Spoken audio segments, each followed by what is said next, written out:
Putovanje male kapljice. Malena je kapljica živjela u oblaku sa prijateljicama kapljicama. Kapljica je narasla i počela je padati sa svojim prijateljicama iz oblaka.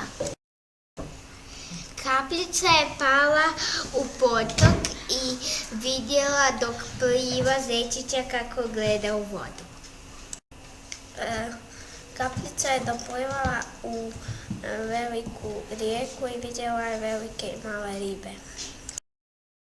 Rijeka je odnijela kapljicu na more gdje je vidjela veliki brod. More je dovelo kapljicu na obalu gdje je vidjela kule od pijeska koje je sagradio jedan dječak. Sunce je zagrijalo kapljicu i ona je krenula visoko u nebo i u oblak i tamo su je dočekali njene prijateljice kapljice.